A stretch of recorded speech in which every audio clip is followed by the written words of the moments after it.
जब मंत्री जी को उन आदमियों से दामिनी के बारे में पता चला तो मंत्री महोदय के पैरों तले जमीन खिसक गई। जो डर दहशत उन लोगों चेहरे में था अब वो मंत्री जी में भी समाने लगा। मंत्री महोदय को भी अब रणथंभौर के प्रजा की चिंता होने लगी। वो फौरन वहां से महाराज से मिलने उनके कक्ष की ओर जाने लगे। यहाँ महाराज चंद्रभान गहन चिंता में डूबे अपने कक्ष में बैठे हुए थे। उनके चेहरे को देखते हुए साफ पता चल रहा था वो इस राज्याभिषेक के लिए खुश नहीं थे, बल्कि कल रात को हुई दामिनी से उनकी बातचीत और दामिनी का व्यवहार देखकर उनके चेहरे पर दहशत नजर आ रहे थे। मंत्री जी के कक्ष में आने से ही महाराज को खबर तक नहीं होती। तभी मंत्री जी महाराज के समीप आकर उनसे कहते हैं, महाराज महाराज। हाँ मंत्री जी, आप कब आए? महाराज चौंकते हैं, मंत्री जी से कहते हैं, महाराज कुछ क्षण पहले ही, किंतु आप, क्या आपका स्वास्थ्य ठीक नहीं? मंत्री महोदय महाराज के बदले हाव भाव को देखते हुए कहते हैं, नहीं नहीं, हम स्वस्थ हैं मंत्री जी। राज्याभिषेक की सारी व्यवस्था हो गई। महाराज हड़बड़ाहट में कह उठे, जी महाराज। मंत्री महोदय के चेहरे पर पसीने आने लगे। तो फिर आइए चलते हैं सभा में। महाराज मंत्री महोदय को कहकर कक्ष से बाहर जाने को होते हैं, तभी मंत्री महोदय ने उनसे कहा, महाराज हमें आपसे कुछ आवश्यक बात करनी है, राजकुमारी दामिनी के विषय में। मंत्री के मुख से दामिनी के नाम सुनते ही महाराज के पैर ठिठक जाते हैं। राजकुमारी दामिनी के विषय में आपको क्या बात करनी है मंत्री महोदय? महाराज रणथंभौर की कुछ प्रजा आपसे मिलने की अनुरोध कर रही थी। आप व्यस्त थे तो हमने ही उनसे मिलने की सूझी, और फिर जो कुछ भी उन्होंने बताया उससे तो हमारे कानों पर विश्वास करना भी असंभव हो रहा था। ऐसा क्या कहा उन लोगों ने राजकुमारी दामिनी के विषय में? महाराज शंकित भाव से मंत्री की ओर देखते हैं जो इस समय दहशत में थे। वो महाराज को उन लोगों द्वारा कही गई पूरी बात सुनाते हैं। महाराज राजकुमारी दामिनी को नील जंगल के अंदरूनी हिस्से में जाते हुए देखा गया है, वहीं जहां रणथंभौर राज्य के किसी को भी जाने पर सख्त प्रतिबंध है, जहां राक्षसगण के समूह रहते हैं। मंत्री जी के कहने भर से ही महाराज चंद्रभान के कदम लड़खड़ा पड़ते हैं। वो एक हाथ अपने सीने पर रखे होते हैं, अपने लड़खड़ाते कदमों से वो सदमे में बैठ जाते हैं। महाराज हम राजकुमारी दामिनी को रणथंभौर का राजा घोषित नहीं कर सकते हैं। रोक दीजिए ये राज्याभिषेक, वरना रणथंभौर में घोर अनर्थ हो जाएगा, प्रजा बेमौत मारी जाएगी। हमें रोकना होगा महाराज, समय रहते प्रजा को बचाना होगा। मंत्री जी ने सदमे से कहा, हम कुछ नहीं कर सकते मंत्री सुरवीर, हम निर्णय लेने में असमर्थ है।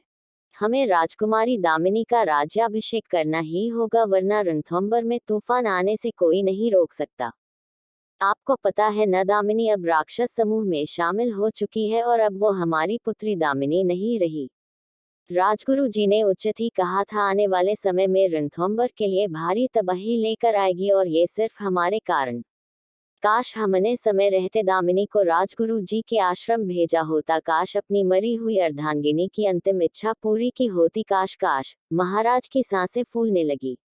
वो आगे कुछ कह पाते उससे पहले ही मंत्री सूरवीर उनसे कहते हैं, महाराज इसमें आपकी कोई भूल नहीं है। आपने सर्प को दूध पिलाया अपनी संतान समझकर, किंतु उसकी वास्तविकता तो सर्प की है। उसकी रगों में दौड़ता हुआ रक्त एक तांत्रिक का है, न कि शाही रक्त। मंत्री ने जो बात कही महाराज की जैसे चेतना लौट आई।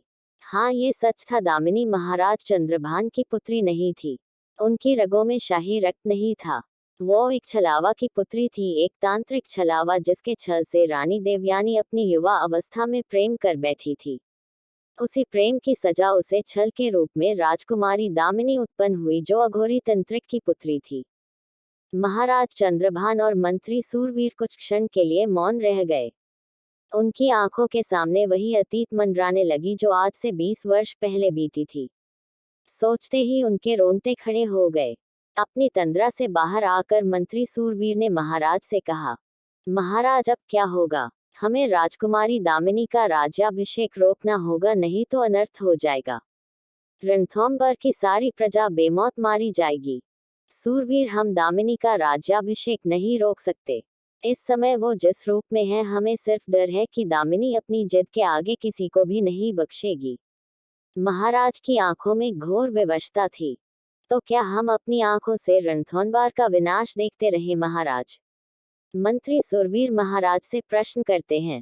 नहीं सूरवीर, हम दामिनी का राज्याभिषेक रोक तो नहीं सकते क्योंकि हमने ये वचन दिया है उनसे, किंतु राज सिंहासन में होते हुए भी हम हमें अनुचित निर्णय कभी नहीं लेने देंगे। महाराज सूरवीर से कहते हैं, महाराज राजकुमारी दामिनी एक बार राज सिंहासन पर विराजमान हो गई, फिर उन्हें कोई भी उचित या अनुचित निर्णय लेने से रोक नहीं सकता, स्वयं आप भी नहीं। मंत्री जी ने कहा, हम आपकी बात समझ रहे हैं मंत्री सूरवीर, और इसके लिए हमने उपाय भी लगाया है। हमने राजकुमारी मैथिली से कहा है, वो दामिनी को अनुचित निर्णय लेने से रोकेगी उन्हें। महाराज की बात सुनकर मंत्री सूरवीर आगे कुछ कहने जा रहे होते हैं कि तभी सेवक आकर उनसे कहते हैं, महाराज, सभा में सभी उपस्थिति हो गए हैं, आपकी ही प्रतीक्षा की जा रही है। सेवक के कहने पर मंत्री महोदय और महाराज एक दूसरे को देखते रहे। उन्हें समय का पता ही नहीं चला और अब वो समय भी आ चुका है जब उन्हें रणथंभौर की प्रजा के लिए न्याय करना था। महाराज ऐसी दुविधा में फंसे थे जहां से उनका निकलना भी गहरे खाई में गिरने के समान थी। राज्याभिषेक के लिए सभी लोग महल के सभा में उपस्थित हो गए थे। रतनगढ़ के राजा आदिराज भी महाराज की प्रतीक्षा कर रहे थे। राजगुरु जी मृत्यु हो जाने के कारण उनके श्रेष्ठ शिष्य ही दामिनी का राज्याभिषेक करने आए थे। राजकुमारी मैथिली अपनी बहन दामिनी के लिए बहुत खुश थी, जबकि दामिनी के रूप से अभी वो अवगत नहीं हुई थी। मैथिली के साथ राजकुमारी धरा रानी कलावती और रतनगढ़ की महारानी सुनैना एक साथ बैठी हुई थी। यहाँ रतनगढ़ के आदिराज राजकुमार आदवेद और उदय सभा में महाराज के समीप ही उपस्थिति थे। राजकुमारी दामिनी सभा में उपस्थित होने से पहले उनकी दासियां उन्हें दूध से स्नान करवाती हैं, उसके बाद राजश्री पोशाक पहने वो सभा में उपस्थित होती हैं। उसके चेहरे पर एक अलग ही चमक होती है, अहंकार की चमक, जंग जीत लेने की चमक। और एक जंग एक अधिकार उसे और भी प्राप्त करना शेष था, वो थे राजकुमार आदवेद।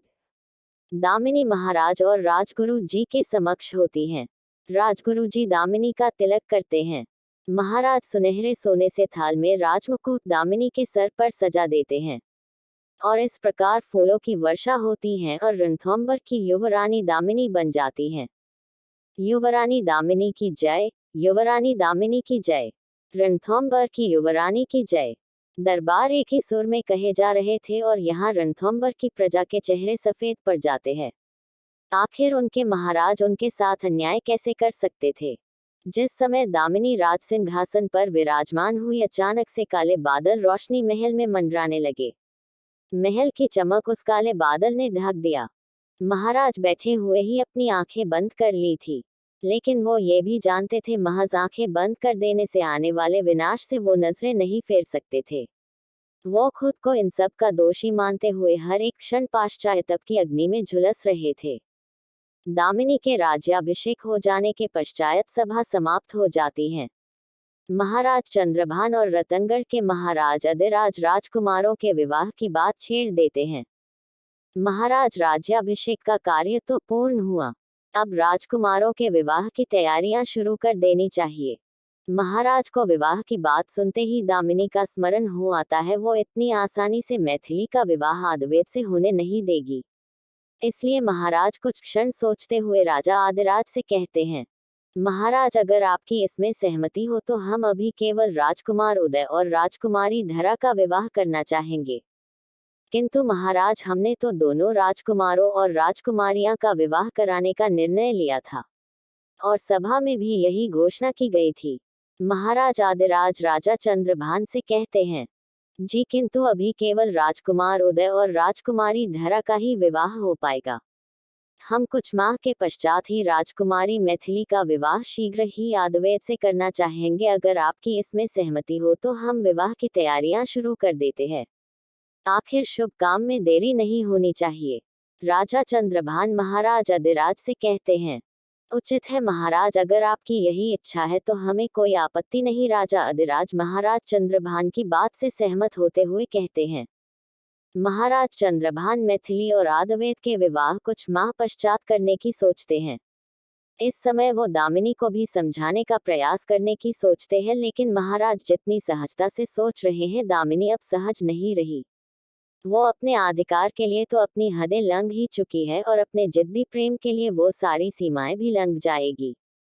दिन भर के महल में रौनक और मेहमानों की आवाजाही के कारण मैथिली और आद्वैत दोनों एक दूसरे को समय नहीं दे पाते।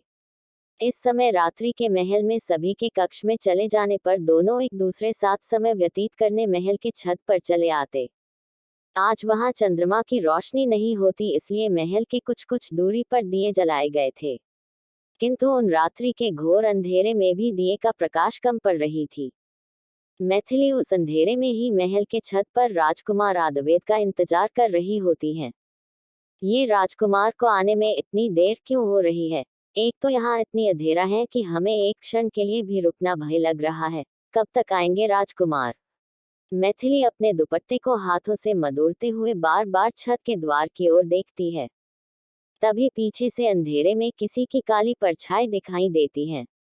उस परछाई में एक मोटा आदमका का शख्स नजर आता है, जिसके सर का आकार मानव से भी ज्यादा बड़ा होता है। मैथिली उस परछाई को एक नजर देखते ही उसकी चीख निकल जाती है और वो जब पीछे मुड़ती है, सामने आद्वैत रहता है। आद्वैत को देखते ही मैथिली कसकर उसके गले लग जाती है। राजकुमार, राजकुमार, वहाँ कोई है? मैथिली, आप इतनी डरी हुई क्यों है? कौन है वहाँ? किसे देख लिया आपने? राजकुमार डरी हुई मैथिली से कहता है। राजकुमार, हमने वहाँ किसी को देखा। वो अजीब सा दिखने वाला राक्षस। मैथिली उंगली से इशारा करते हुए उस दिशा की ओर दिखाती है जहां से उसने काले साए को देखा था। आद्वैत मैथिली के बताए गए दिशा की ओर देखता है, जहां इस समय कोई भी वहां नहीं था। मैथिली, कोई भी तो नहीं है यहाँ? आप बेवजह भयभीत हो रही थी। और महल में इतने सारे पहरेदार है, कोई कैसे महल में प्रवेश कर सकता है? हमें नहीं पता वो वहां किस प्रकार आया, किंतु हमने उस साए को अपनी आंखों से देखा जब हम आपकी प्रतीक्षा कर रहे थे। मैथिली हकलाते हुए कहती है। हो सकता आपने किसी पहरेदार को ही देख लिया होगा अंधेरे में। आद्वैत मैथिली का ध्यान भटकाने के लिए कहते हैं। पर हम। मैथिली आगे कुछ कहने जा रही थी, आद्वैत उसके होंठों पर अपनी उंगली रख देता है और उसे करीब खींच लेता है। देखिए कितना सुंदर दृश्य है वहाँ। आद्वैत मैथिली को दूर काले स्थान को दिखाता है, जहाँ बहुत सारे जुगनू उस अंधेरे दृश्य में रोशनी फैलाते हैं। मैथिली कुछ क्षण के लिए अपने डर को भूल जाती है और आद्वैत के साथ प्यार भरे क्षण को जीती है। आद्वैत मैथिली को बाहों में भरते हुए कहता है। मैथिली, अब तो हम धरा के विवाह तक ही यहाँ रुकेंगे, फिर तो हमें वापस लौटना होगा रतनगढ़, आपके बिना। मैथिली आद्वैत की ओर देखती हुई कहती है। हमें पता है आप पिताश्री के निर्णय के विषय में कहना चाहते हैं, न कि उन्होंने हमारा विवाह आगामी माह में करने का विचार किया है। मैथिली की बात सुनकर आद्वैत अपनी नजरें फेर लेता है। महाराज के इस निर्णय से आद्वैत काफी रुष्ट हो गया था। उसने महाराज के आगे तो कुछ कहा नहीं, लेकिन मन ही मन उसे दुख पहुंचा था। आद्वैत, सच कहे तो हम भी पिताश्री के निर्णय को समझ नहीं पा रहे हैं। आखिर उन्होंने ऐसा किया ही क्यों? मैथिली बिफरती हुई कहती है।